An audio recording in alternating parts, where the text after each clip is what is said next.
What's up everybody, this is Danny. Today I'm going to be reviewing the Tough Armor for the iPad mini with Retina Display made by Spigen, and this will be available on their website at spigen.com for $39.99 and their eBay store and also amazon.com. So let's go ahead and get started.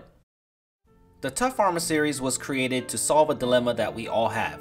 We want the best protection we can get on our devices, but we don't want that big bulky case either, and I think Spigen has succeeded in that realm. If you've seen my iPhone 5 drop test, then you know how good these cases can be with minimal bulk. This case continues the tradition of having a two-part case where the outside is more of a harder plastic shell that you can probably change colors on later when they decide to sell it, and the main part of the case is a rubberized material, and when you flip it over it has these crisscross patterns for shock absorption. Also, to improve shock absorption, they have air cushion technology where they beef up the corners, where most of the time if you're going to drop your device it decides to land on the corner, so you have extra absorption on the corners there to protect your device. Now that you know more about the case, let's go ahead and install it. This is the iPad mini with Retina Display, so let me show you the easy install here. You just slip it right into the side and it fits in without any problems whatsoever, so the fit and finish and the fit of it is great, and now you are ready to go. The first thing you'll notice is that nice heavy lip that goes around the screen itself, and that's great for protection, and we'll talk about that later on. And on the other side you will find the covered volume buttons and your exposed mute toggle switch. Up top you will find the covered power button, the exposed dual microphone setup, and the exposed 3.5mm headphone jack, and on the opposite side you see absolutely nothing. On the bottom you see the cutouts for your stereo speaker and your lightning port. On the back you see a big circular cutout for the Apple logo, and some people might not like that, and the exposure for the 5-megapixel outside camera. Going back to that heavy front lip around the screen, it's very important if you're going to lay this down flat on a surface, but it's also important if you were to drop this and it was to land on the actual screen itself. It's going to give you some protection there. So the Tough Armor series is going to give you protection all around. What all of this equates to is a great experience for your iPad mini with Retina Display. It's very easy to hold in the hand, and I love the way it feels in the hand. So using it portrait or landscape mode, I found it no problem to be able to handle this on a day-to-day basis.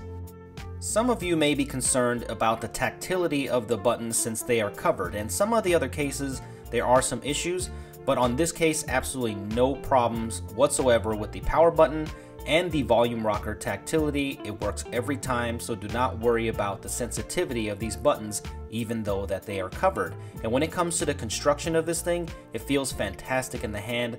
I am not a fan of glossy cases, and this has a nice material that's on the back of it, and it does collect a few fingerprints but nothing heavy, and these beveled edges make it very easy to hold in the hand.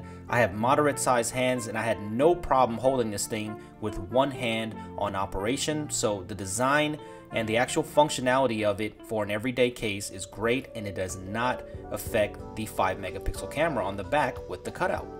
It does add a little bit of bulk and a little bit of weight, but if you're worried about how heavy this case is for a daily use case, then don't worry about that. I never found my wrist to have any kind of fatigue or anything like that with this case on. It's actually surprisingly light.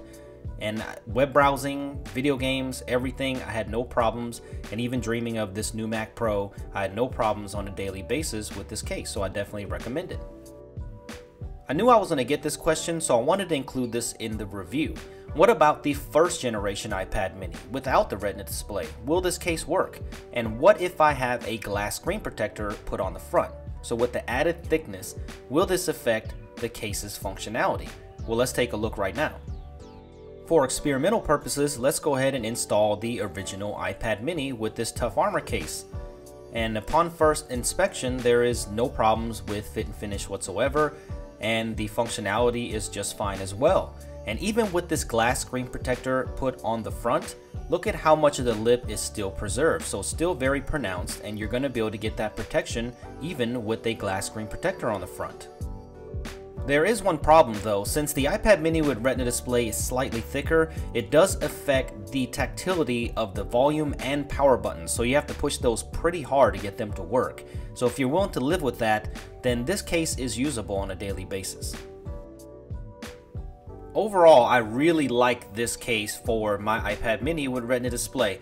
I think it gives it a great protection, so you don't have to be afraid if you're going to break the screen or dent the sides, but it doesn't add this huge bulk that most cases with this type of protection would give you. And if you combine this with one of their glass series, then man, you're going to get that ultimate protection for your new iPad mini.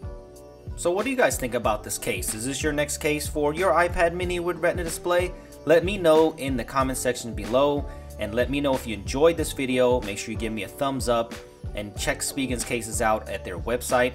Make sure you follow me on Twitter at SuperScientific, and you can ask me any question there. And thank you for watching my videos, and I will see you guys in the next one.